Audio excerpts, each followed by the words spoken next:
I am not very interested in the total amount of reach that podcasts have anymore. We know that lots of people listen to podcasts. That's fine. That's now a given.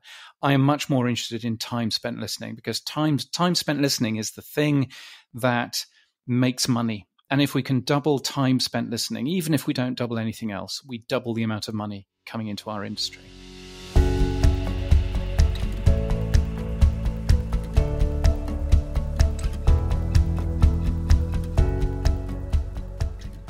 Did you get it today? My computer. Yeah. How many? 4. Same. I was quite annoyed. It was almost 3. It was 1 letter off. Well, ladies and gentlemen, everybody, we are talking about Wordle because that is germane to the topic of today's episode. But before that, we are Media Voices. We take a weekly look at everything to do with media, from the business side all the way through to the journalistic side of it as well. I'm Chris Sutcliffe. I'm Esther Thorpe. And I'm Peter Houston. And that clip you just heard is from my interview with James Cridland, who is the Podnews editor and self-described radio futurologist. So Podnews is a daily email newsletter about everything podcasting, and it is honestly one of the smartest setups I've seen in terms of supporter structures, monetization, and automations. So James and I had a great chat about how he's found the sweet spot between his technical, editorial and audio skills, why classifieds were a surprising success story for him, and the balance between newsletter growth and revenue. It's almost tempted me to start coding, because I think if I could code, we would solve a lot of our problems. So I was thinking about coding in terms of this as well, in terms of this episode, because I was thinking about, could we basically launch our own Media Voices crossword app? But this is the last episode of the entire season, if you can believe it. We're taking a break to put the finishing touches on the Publisher Podcast and Newsletter Summits. The agendas, or at least some of the agendas, are available on publisherpodcast.com now. And you can get your early bird tickets until the end of this week. Once again, that is publisherpodcasts.com. But as you might have guessed from that intro, we are going to be talking about the Guardian's new food app. So Esther, why did you include this in the newsletter, and why did it catch your interest so much? Because to me, this seems like it's a long overdue extension of the Guardian strategy. The answer to number one is because I love apps and I hated everything else in Pocket this week. The second, I just think this really caught me off guard this week, because I was on newsletter duty when this story came out that the Guardian are launching the Feast app. It's going to be $2.99 a month, and it's a sort of recipe app from the Guardian's food writers. Great, that's all fairly straightforward. Me being a smart ass, I thought, I wonder if they're going to launch a puzzles app too. Oh, look, they're being like the New York Times. Friday morning, barrage of emails in my inbox. Esther, they've had a puzzles app for ages. Okay. Yeah. Well, so the timing on that's interesting, isn't it? Because they're not going to have a puzzles app for very long. When I then looked it up, they're actually closing their standalone puzzles app at the end of this month. Like that, they've been running it for almost a decade now. And there's quite a lot of people that are quite cross about it, because they're rolling the puzzles functionality into their main Guardian Live app. Just for context, if anybody doesn't know, The Guardian is completely free to read, but their app is metered, and then there's a subscription starting at about £10 a month, which makes sense. You've got the web experience that's free, but if you want the sort of premium app experience, you pay for it. But it's this complete contradiction. If you launch this Feast app for the incremental revenue, you've got incremental revenue going on the Puzzles app, and you then roll that back in. So I don't really know. Is this separate teams dealing with this, or is there some? Am I missing something strategically here? Well, I suppose that the idea with apps like this, and the NYT for years has had both crosswords. It's got a puzzles app specifically, which is separate. It's got a cooking app. It's got a parenting app.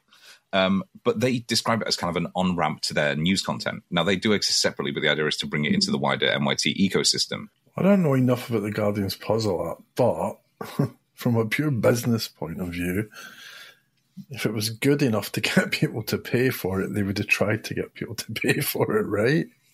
It was a paid puzzle app, but it's... clearly there wasn't enough people paying, right? But I thought, if you've got an app like that, is it a case that maybe the timing of it wasn't quite right? Because now everybody's like after these puzzle apps. And there was a Reddit thread where this was closing, and people were like, well, where do we go now? Because the Times has got a puzzle app, but there are a couple of people like, well, we don't really want to line Murdoch's pockets any more than we have to. And the general feeling was like, there's not really anything else in the UK, any publishers really doing smart things with that. And if the Guardian are then rolling it back, where else are you going to go? But overseas, the New York Times is obviously the flagship leader, but there are a lot of publishers looking at the New York Times and doing exactly what they're doing and really investing in their puzzles and those daily habit builders. So to me, it seems like the wrong time to be closing this. This doesn't answer any of your questions. No, I know. However, we should get someone from Puzzler to come on the podcast next season and talk about us. Because they license and sell puzzle apps to all sorts of people. So they've got to have a view, right? I was like, shit at Sudoku. I can't do it. I don't have the patience for that. Interesting. Stupid Sudoku. There's a Terry Pratchett book called Making Money, and the patrician in that, the kind of the leader of the city, does a Sudoku pastiche, and it translates directly to waste of time. I can't remember what it's called, but it's perfect. So that's true of all puzzles, all right. But it's not time you enjoy wasting isn't wasted time. Oof. And that, I think, is where. So, for instance, there's a really great stat in this article that we're going to link to from the Aftermath, which says that NYT subscribers now spend more time playing games than they do reading the news. Which humanity is just so. Right? Well, I was going to say, is that good or is that bad? Because it's not like they're within the app. It's effectively paying for the NYT to do journalism, so it's not like it's completely without benefit. If no one's reading it, but no, it's not that nobody's reading it. It's that more people are spending time on the crosswords. And there's a really great quote in that Aftermath piece from Mike Hume, who's the former editor of emerging products at the Washington Post, who told Aftermath, "You can't predict the news. Some days it's crazy. Some days it's completely a snooze fest. But you're always going to have a crossword puzzle to play. In that way, you have these elements that are really good about building daily habits. So provided you're getting people back into the ecosystem of your brand, potentially it doesn't matter that people are spending more time playing your crosswords than they are reading your news." It's just attention economy, surveillance economy, just bullshit. As long as we've got the eyeballs, we're winning, and it doesn't matter what we've got the eyeballs on. Well, can I play devil's avocado here? You're always harping on about, the good old days of publishing. Surely this was also the case when people were, the free sheets were putting out their papers. People would pick those up, I'm going to say, to spend time with the crossword more than they would the news on the tube. No, probably that is true, but it was all in the same package, right? I play Wordle every single day with my darling mother. It's a puzzle equivalent of 3 rings. Let me know you're okay. Oh, she's done Wordle this morning. I forgot. Actually, that's a great litmus test. Esther, do you know what the 3 rings was? No. Dear. For the curious so basically, listener. So you didn't have to pay for the phone call. When you got home, you would ring 3 times and then hang up, and that was a signal that you'd made it home safe. Genius, yeah. So I'm feeling very early 30s now. When I get my little WhatsApp message every morning with the little Wordle squares on it that she's done Wordle, and I can then use, because I know what word she always starts on, I can use that to cheat and get a better score. When that comes through every morning, I know she's fine and all's good with the world. So people are paying a separate fee for this, and they might. The NYT can call it the on-ramp for its news, but we all know that's bollocks, right? And I think the Guardian, having a food app's a great idea, but it's a food app, right? It's just like BBC Good Food's food app. You go on there, you find the recipes you want, you cook them, and then you piss off and you don't look at anything else that's going on with the Guardian. I'm not saying it's a bad business model. I'm just saying it's not a journalism-based business model. Well, but I don't think it's trying to be. In the same way that, including classifieds in the back of an old-school newspaper was not, people consuming that wasn't, benefiting journalists directly. It's kind of indirect revenue through these sources, which then goes back into it. I see this, oh God, I feel like I'm taking on your perspective here, Peter. I feel like this is just a recreation of an old method of funding the news. There's something weird about this. It's like, this will get more people reading our news content. But like bollocks. Mm. Well, I can see that point. Hey, Esther, do you remember at the start of the episode when he said he wasn't going to have much to say about it? I know. Well, I've always got something to say. All right. Well, Esther, what I suppose in this aftermath piece, there's that really good point that there isn't news all the time, and so it's good to kind of keep people around, even if it's with non-news content. For The Guardian's Feast app, obviously it's got that initial £2.99 a month price point. Why is The Guardian well known enough for food content for that to entice people across from the other pre-existing cooking apps? Because to me, that £2.99 seems like a big barrier to entry almost. Really? I thought it was a small barrier to entry. But I think it's the hassle gap of it as well. I mean, I know that there's probably a tertiary benefit here if Pete's about to go off one. Well, that's that classic millennial thing of just spending all your money on avocado toast and food apps. That's the point.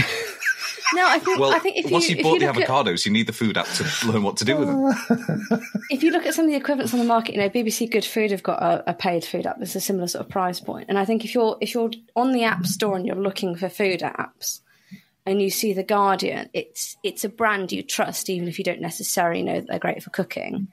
I mean, there's weird stuff on the App Store, so you're probably going to go to either the BBC Good Food or The Guardian or another brand like that.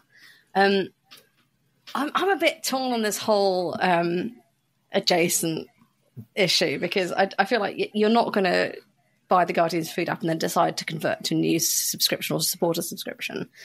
But on the other hand, like, why do we always have to take ourselves so seriously?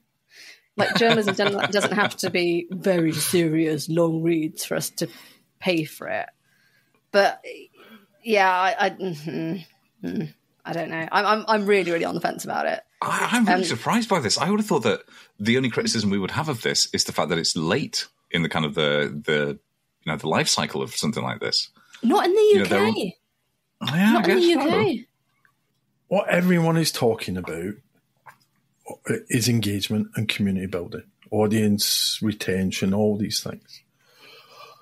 And you can't retain or grow an audience just by supplying one kind of content. It just doesn't work that way. Not if you're a newspaper. If you're Tractor Monthly, yeah, great, one type of content. So I suppose in terms of an audience engagement, audience retention strategy, it's brilliant. Where I get, I suppose, hung up on all of this is the payment models around it become really complicated if you're a reader. If I just paid The Guardian a tenner a month and I got everything, I can kind of get my head around that. But if I'm paying The Guardian a tenner a month to read news, and then I'm paying them £2 a month or £3 a month to get my recipes, I don't know. It's just, I get, again, from a business model point of view, it's that share a customer.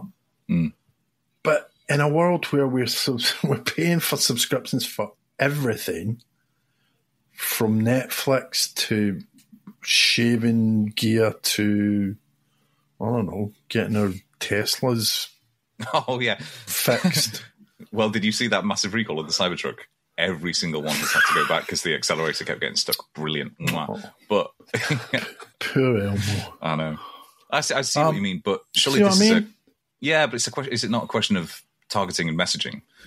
They, because of propensity data, will know who can potentially, they can sell on just this just this cooking app versus the people who will pay for, I don't know. I don't even know if they offer a package which has everything in it yet, but surely that's, their pricing is quite confusing. We did try to look it up before this episode, and it's all over the place. Like if you pay The Guardian £20 a month, actually, it's not clear what you get. And I suppose they've got that kind of supporter model, and then they've got this. So they've got a Guardian Live News app, which is a separate subscription, but you can get that if you pay enough money as a supporter. It's not clear at all. God, if anybody from The Guardian's listening, can you please sort your messaging out around this? That's a messaging. That's a messaging issue.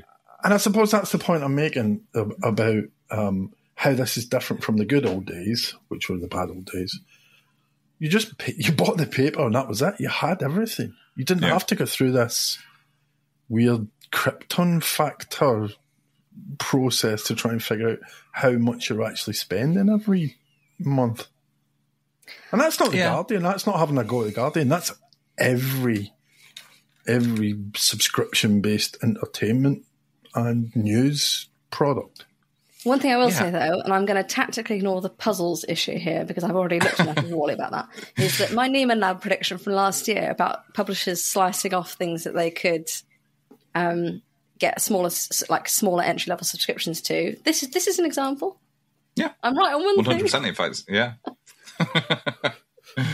Well, just before we finish, then I would like to pitch a couple of ideas, because obviously the whole idea with these apps is that they are sticky. They bring people within the ecosystem, and you can monetize different levels of people. Phrase. I'm afraid that's the phrase. Sticky I'm afraid. food app. Ooh. Like honey mustard chicken stuff. Nice. But I think there is a great case to be made for Tamagotchis to come back as news-related apps. So you have the NY Tamagotchi, you've got the Timesagotchi and Sunday Timesagotchi.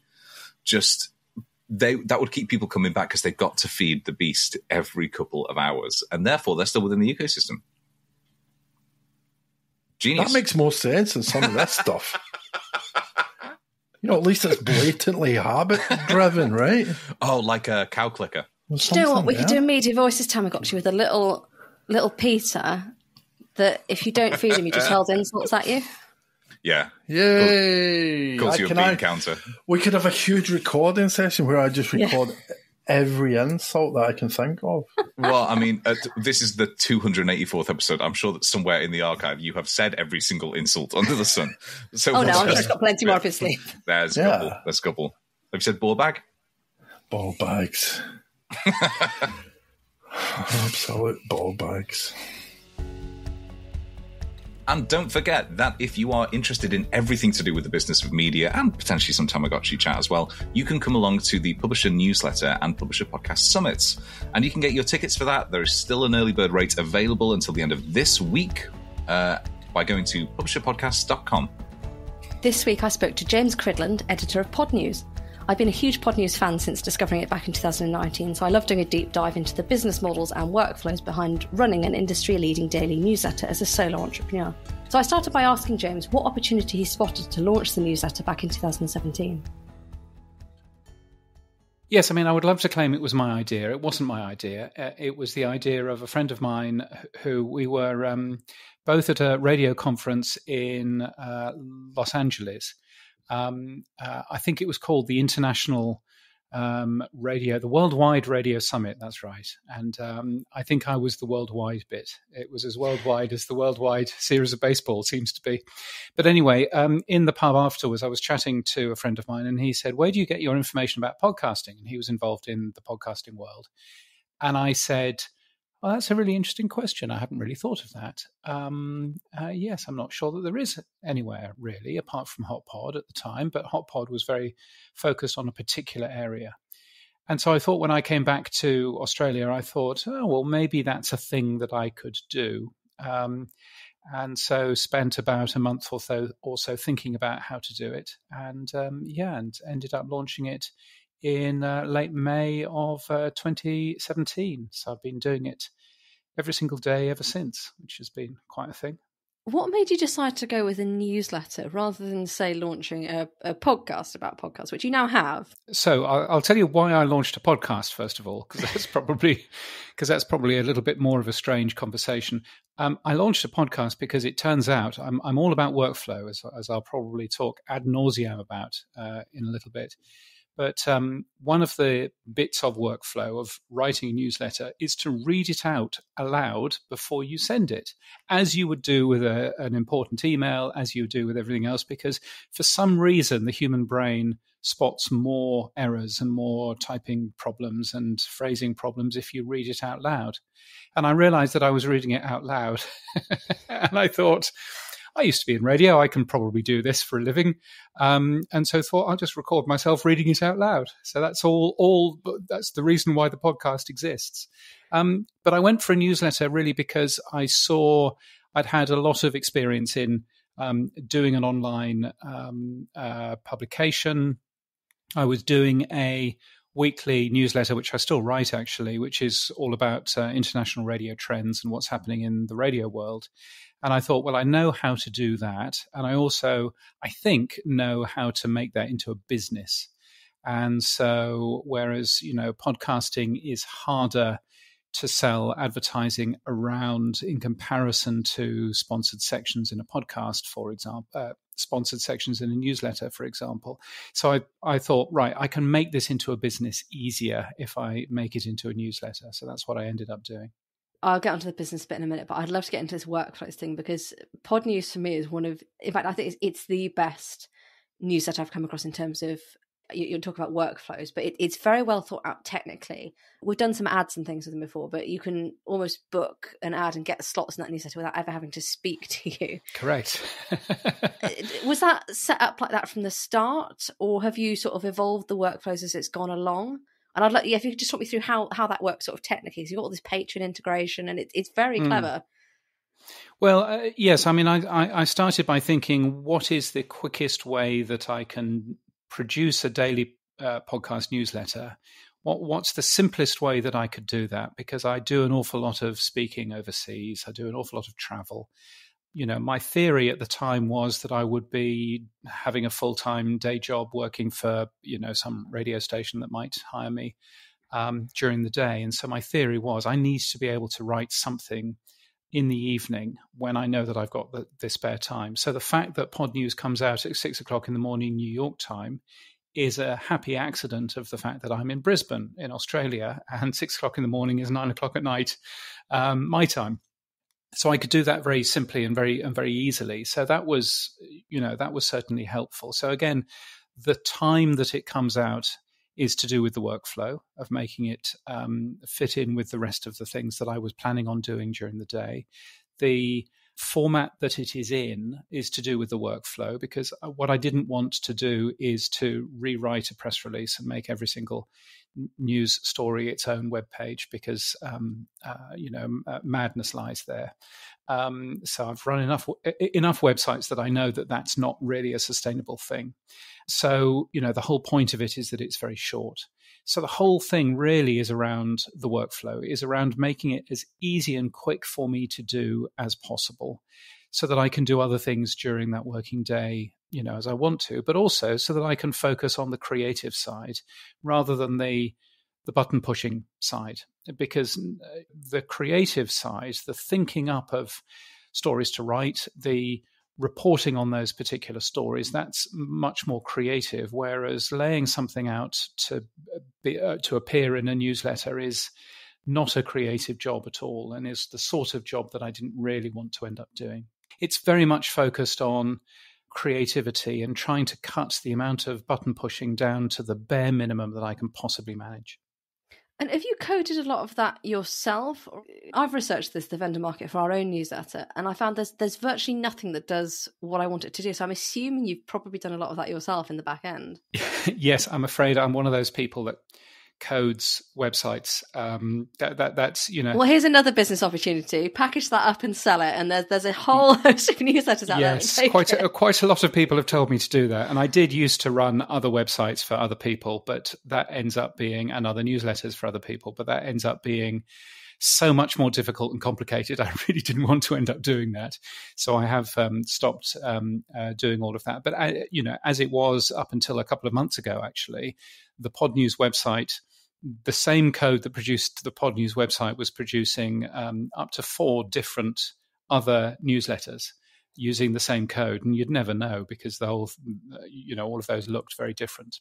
But yes, and so I coded it specifically because, again, I wanted to make life really simple and really easy. So one example is, for example, at the bottom of the Podnews newsletter every day is a section which is called Podcasting News. And Podcasting News, when you look at it, is news about specific podcasts, and it's news which is specific around, here's a podcast, here's something newsworthy about it. Maybe it's a launch, maybe it's a new season or whatever. And you can see there's a beautiful little thumbnail of the podcast. There's a link to a page which has more information on how you can listen. So firstly, that information is completely automatic. So I just type in, it's a podcast, it's this podcast, and my code goes off and goes, oh, he's linked to a podcast here. He must want it laid out in this way with this thumbnail and in this format. So all of that's completely automatic, but it's also automatic in terms of it producing a podcast feed, which is called New Podcast Trailers, which is a podcast that you can get in Apple or Spotify or wherever you get your podcasts. And that's a completely automated feed of new trailers for podcasts that you might want to go and have a listen to. So again, it's all of that completely automated stuff. And the classified section actually was quite funny in that I tried doing classifieds before in other newsletters that I was doing. And I knew that it didn't work. So I knew it was a complete waste of time. But I thought to myself, well, nobody will buy these things, but I'd better code it. But I'm going to set myself a goal of spending one day coding this. I don't want to spend any longer. I just want to spend one day coding this particular tool. So the morning was spent coding, customer accounts and how you would sign in and, what would happen if you forgot your password. And right at the beginning, if you forgot your password, you were taken to a page saying, congratulations, you're the first person to forget your password. So put this thing together by the end of the day. And of course, by the end of my working day, you lot are still asleep. So that's fine. So by the end of my working day, I'd written something that vaguely worked.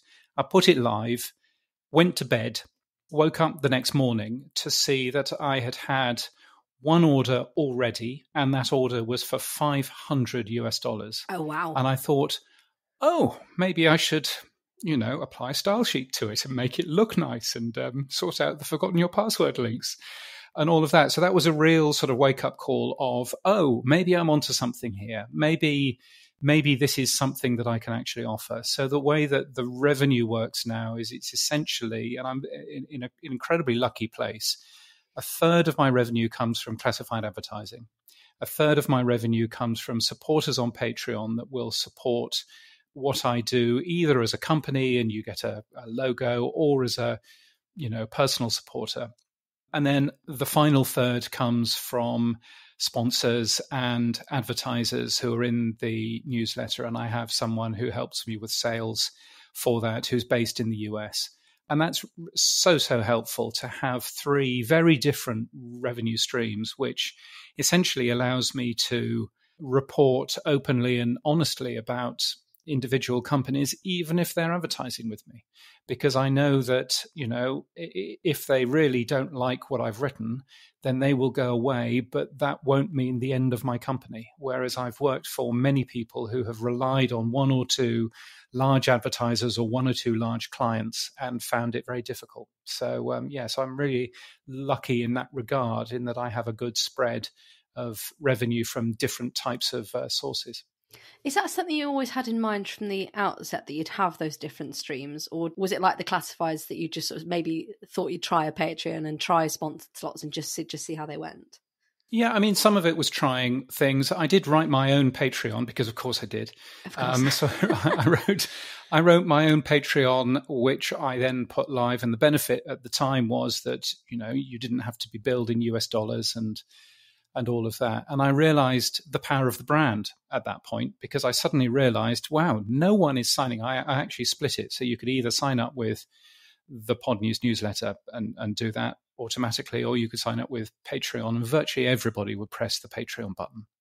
And I thought, well, there you go. That shows the power of the brand, the power of actually being with a company that is trusted like Patreon to take money in this way. And so I closed my own version down. You really need to spread where you're getting revenue from to make sure that you can weather storms in terms of less sponsorship money or less supporters money or whatever it might be. So that was a really important part for me. And the reason why classifieds exist is that the pricing model starts very, very cheaply. So it starts at $29 per insertion. But the way that I priced it is it's priced in the same way as airline tickets. So the more that are sold, the higher it gets. So that I don't have a maximum amount of ads that I will accept. But clearly you're probably not going to buy the 6th or the 7th when it's $400 or $500 per insertion. That would be a little bit mad. So it's got that sort of, balance in there as well. And I'm guessing you've coded that as well. And I'm afraid, yes, I coded that. That was it. That was in my one day of right. Coding. I was quite pleased with that. It sort of strikes me that part of what's made this so successful is that kind of that intersection of technical skills. So you're not reliant on what vendors are providing on the market and that sort of editorial, spotting that editorial opportunity, I suppose. Yeah, I mean, I think I'm very lucky in that I've done three things in the past. I have been a writer for commercials in commercial radio. So those annoying 30-second ads for double glazing, I used to write those. And that taught me how to write quickly, first of all, but it also taught me word economy and, how to get over something in as short amount of sentences as possible. Working in radio also meant that I got legal training because I was also behind a microphone. So I know what I can say and know what I can't say, which is kind of important too. So I've got that as part of my background, but I've also got as part of my background running a website and coding a website, so that's an important thing too. And of course, the interest in audio, the interest in working in the audio space, which I've done for over 30 years now. So I'm quite lucky that, essentially when this came along, there was a real gap in the industry for news about the podcasting industry. And I was lucky enough to jump in with the three skills that have made it quite easy to do this as a one-man operation. And that's been quite helpful and quite handy. I was one of the first sort of 5,000 subscribers, but it's now about 30. I think it was 30,000 when I last checked. That's probably automated as well. That probably automatic update. I'm afraid it is. Yes. Why waste time doing that?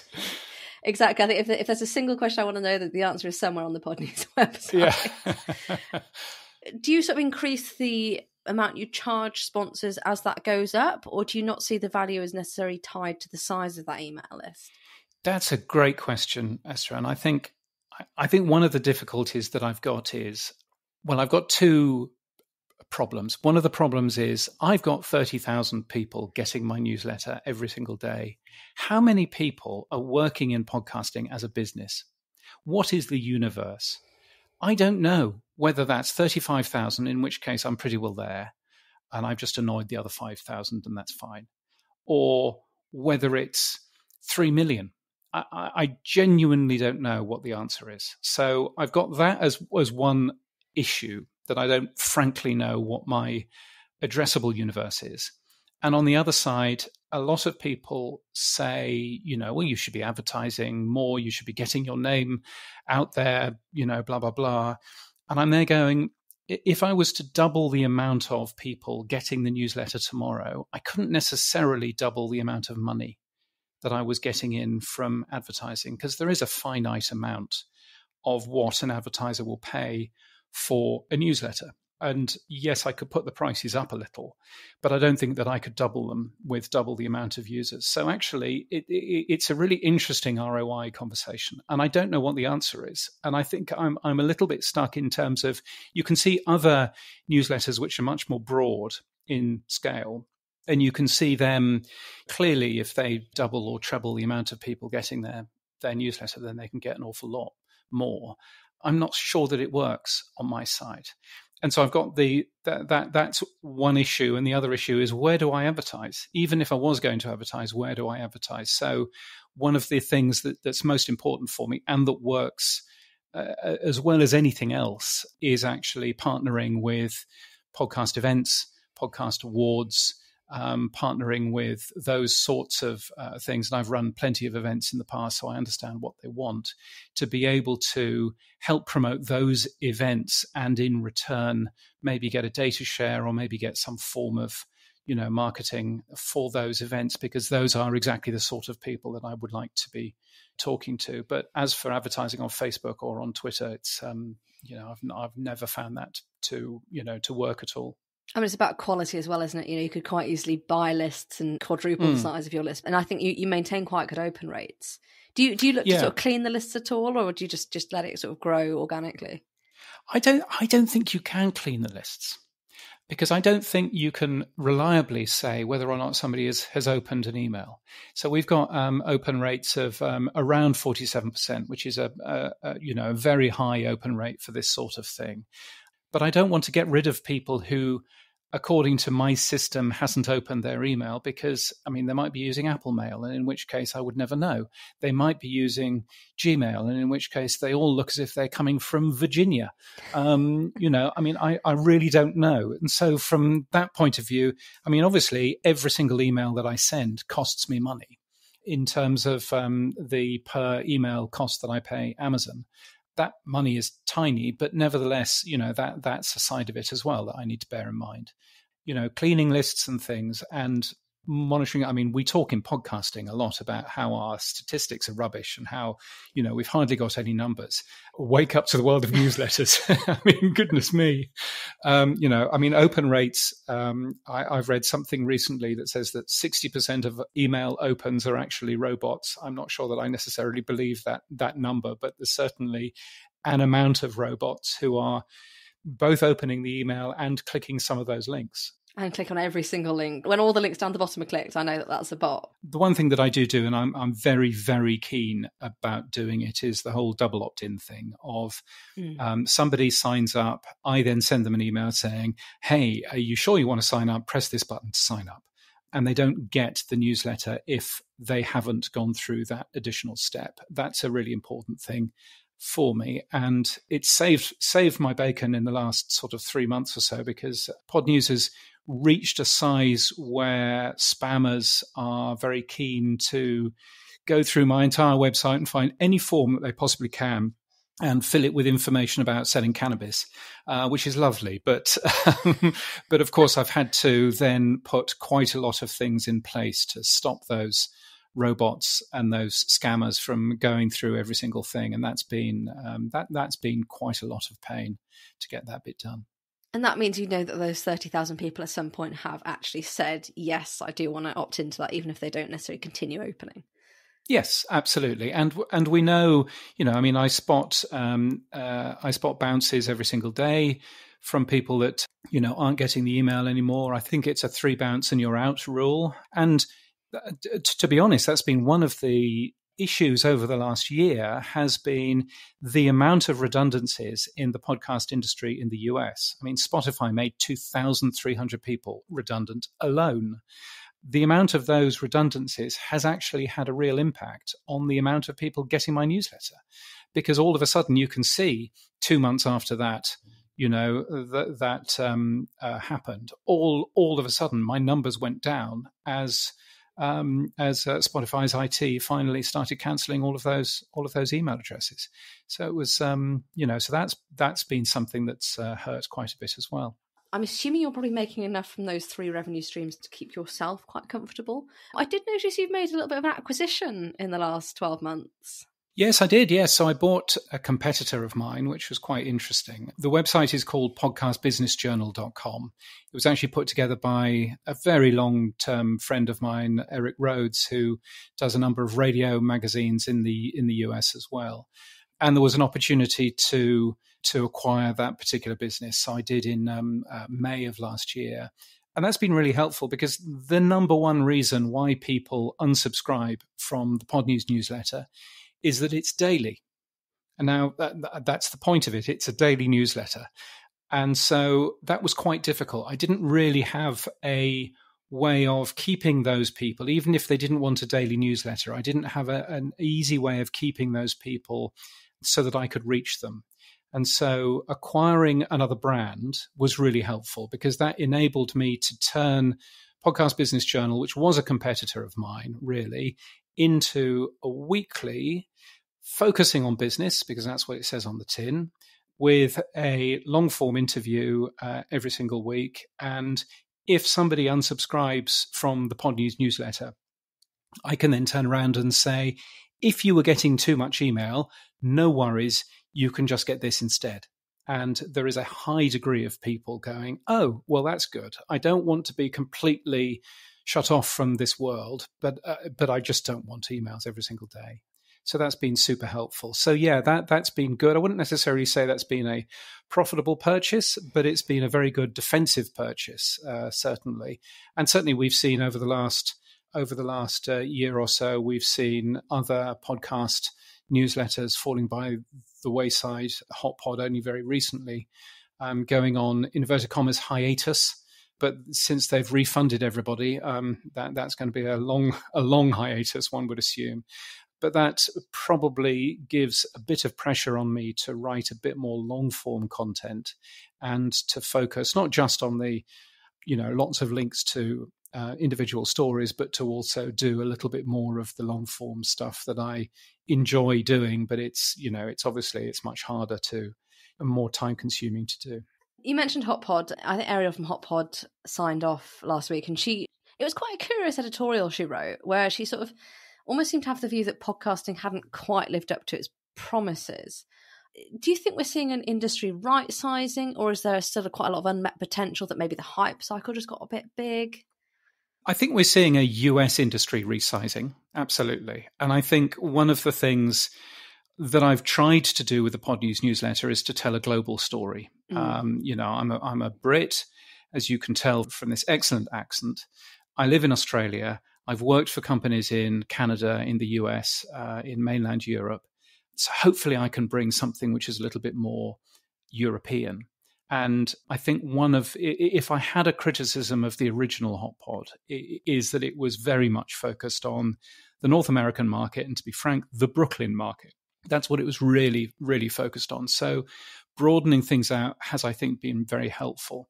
And I do think that if you look at the story over the last year or so, we've seen that a lot of boom and bust in North America, particularly the US, as interest rates have risen, as there's no more free money. All of a sudden, the stock market has been asking for profit. And I think that has been incredibly painful. But I've not seen that in Europe. I've not seen that in the UK. I've not seen that in other parts of Europe where we've seen still an awful lot of M&A activity. Here in Australia, I've not seen that too. So I think that there's probably a tale of two industries at the moment. There's the US, which probably overheated, I think is fair to say. And there's the rest of the world where slow and steady wins the race, where we appear to be still seeing nice increases, whatever Ofcom might be saying recently. I still think we're seeing increases in the amount of people who are tuning into podcasts and the amount of revenue, the amount of advertising spend, which is going into podcasts as well. But I think from Ariel's point for North America, it's absolutely right. It's a very different, it's a very different feeling industry now than it was 2 years ago. I have to say, podcast movement in Denver last year, a lot of people were basically sitting there as if they were deer stuck in the headlights. They had no idea what was going on. And it was very, very worrying for them. I think I got a sense when I was in LA earlier in the year, I got a sense that people are much more optimistic now in North America about where the industry is going and what the industry is actually doing. And I think that's probably a good thing. Yeah, I still remember, I don't know if it was an Ofcom chart, but there was a chart with the time spent with podcasts and the ad spend with it. And there was just this enormous gap. And it's completely the other way around with a lot of platforms like social media. And yeah, it just sort of strikes me that there's been a lot of perceiving podcasts as, oh, you need to have, millions of listeners and a huge reach in order to get any value. And it's actually, they're much more like events in the sense that you can have a small number of very engaged people, and that's more valuable than millions of flyby listeners. Yeah, absolutely. And I wish, and I keep on saying this to, the folks at Edison and at other people, I am not very interested in the total amount of reach that podcasts have anymore. We know that lots of people listen to podcasts. That's fine. That's now a given. I am much more interested in time spent listening, because time spent listening is the thing that makes money. And if we can double time spent listening, even if we don't double anything else, we double the amount of money coming into our industry. And there really isn't the data out there that shows time spent listening, partially because it's much harder to calculate. But I would love to see more data on that. I'm going to finish. I feel like every single interview these days, there's always an AI question, but you've had some stories in the newsletter about AI podcasts. Where do you see that impacting the industry? Is it all a lot of hype, or are we all going to be replaced by AI clones of ourselves? Yeah, AI. So in my other life, as a radio consultant, I am currently enjoying great success in a traveling presentation, which is new and interesting AI tools from the world of podcasting that you can be using in your radio station. And I'm really enjoying that. And probably the first thing that I start by saying is, you do know what AI stands for, don't you? It stands for artificial intern. It's not anything more than that. It's an additional helping hand.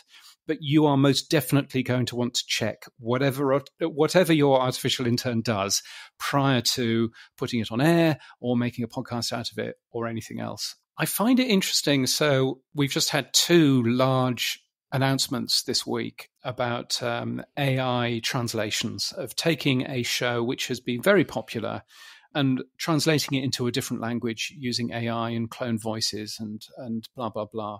And I find it interesting that, firstly, they're always English shows, aren't they, being translated into other languages.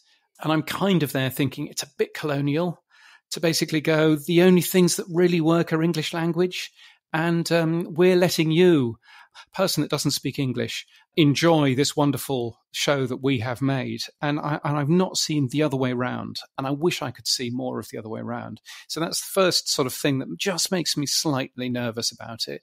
But I do think that, to come back to what we were saying right at the beginning of this, getting rid of the drudgery that isn't creative and allowing you to just do more creativity, more self-sustaining creativity, because it's important that it pays your way and it's worth your while, then an artificial intern is really helpful in terms of that. So where AI, I think, really helps is Buzzsprout, which is a podcast host that I use for one of the shows that I do, will automatically run a transcript of the show, write a description of what we talk about in that particular show, write a title.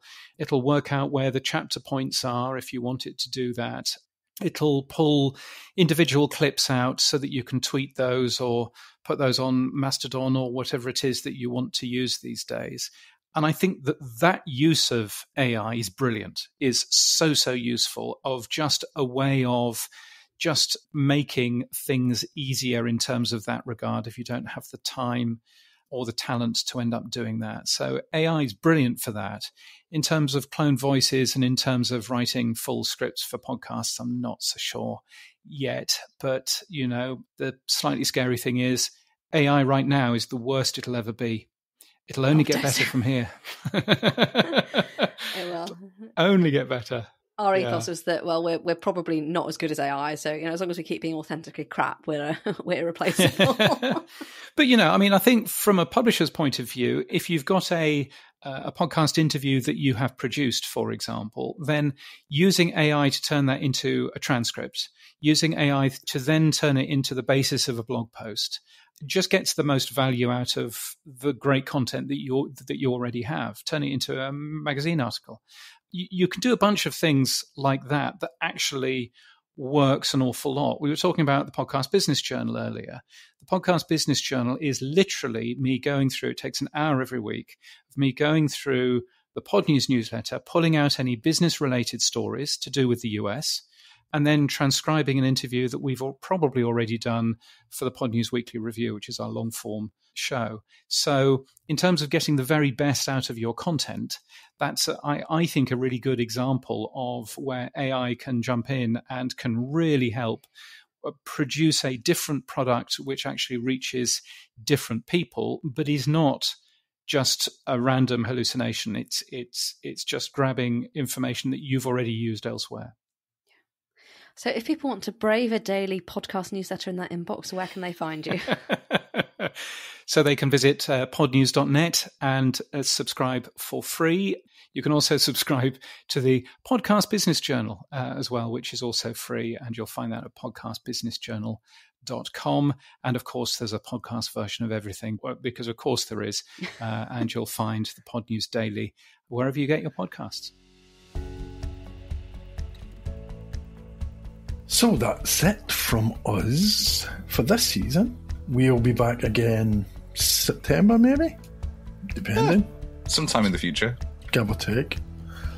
But in the meantime, keep an eye out for some Conversations episodes, some Media Briefs episodes, Summit teasers, some learnings, and much more. particularly in our daily newsletter, which we tell you about all the time because it makes you the smartest person in the room and that kind of stuff. But until we come back again, you can keep in touch via the newsletter, via the community forum. We're still on X a little bit. X. It just makes me laugh. How dare you, yeah. But probably LinkedIn is better. Or just go to the website, voices.media, and you can find everything we do there. I heard X described the other day as a neo-Nazi fascist hellhole. So you can find us there. At Media Voices Pod. And don't forget, if you have a brilliant publisher newsletter, entries are open now for our publisher newsletter awards. You've got until early May to get them in. I think there's probably going to be an extension. You can get them in at publishernewsletters.com. And if you want to come to our newsletter and podcast summit on June the 12th, go to publisherpodcast.com for tickets, agenda, and everything else. We'll see you there. We certainly will. But until then, thank you so much for listening to this season of Media Voices. Like Pete said, we will be back with more trenchant insight into the media industry in the near future. But for now, thank you so much and have a great summer. Bye-bye.